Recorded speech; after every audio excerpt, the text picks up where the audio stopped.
কেমন দেহ আবার দান করেছে। আমার দেহটা তো একজনকে দান করে দিয়েছি বাবা। কাকে মা? স্বামীকে, তাই না? আমাদের কটা স্বামী? কটা স্বামী মা? কোন মা বলতে পারছে না। যদি বলি হ্যাঁ কটা স্বামী মা আমাদের? একটা না দুটো? হ্যাঁ একটা, দুটো? দুটো দুটো নিতাই হরিবল হরিবল। একটা হচ্ছে নিজ স্বামী নিজ পতি, আর একটা হচ্ছে জগৎপতি নিতাই গৌর প্রেমানন্দে হরিবল। জগৎপতিকে বলবেন না পতি? না একটা দুটো যদি বলি, পিছনে দাদা রয়েছে, বাড়ি গিয়ে বলবেন আর একটা পতি কই তো, আমি খাওয়াচ্ছি আমি পড়াচ্ছি, হ্যাঁ আর একটা পতি কোথায়? তার জন্য আমার মা বলেছি একটা পতি। ওই বল লাইন ঠিক আছে মা। মা দুটো পতি, যদি স্বামী কিছু বলে আমারে ফোন করবি, হ্যাঁ আমি বলে দেবো জগৎপতি আর নিজ পতি।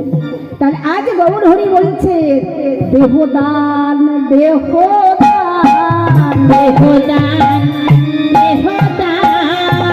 দেহদান হচ্ছে কেন? এত কিছু রেখে দেহদান করলো? দেহ তো সে পতিকে দান করেছে। আচ্ছা আস্তে আস্তে আস্তে আস্তে ও মা, এ দেহ তো একজনকে সমর্পণ হয়ে গেছে না আমার স্বামীকে। আবার গৌর হরি বলছে দেহদান করো, তার মানে কি? আমার এই জীবন, গৌর হরি কিন্তু টাকা পয়সা চাচ্ছে না মা। এই দেহ মন প্রাণ জীবন যৌবন তার চরণে যদি আমরা সঁপে দিতে পারি, আমরা গৌরী বলি যদি কাঁদিতে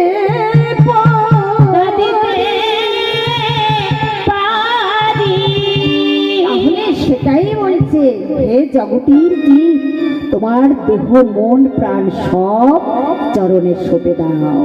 তাই কি বলছে দেহদান দেহদান দেহদান দেহদান।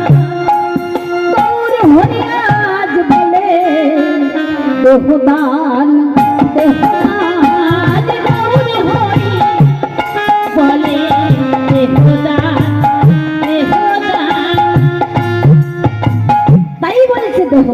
দান করে, দান অনেক রকমের আছে মা।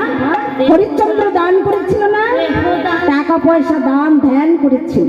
আর একজন দান করেছিল কি জানেন? মহাভারতে কে? দাতা কর্ণ, তাই না? দাতা কর্ণ দানি দানি দানি সেজেছিল, দান দান করে। তাহলে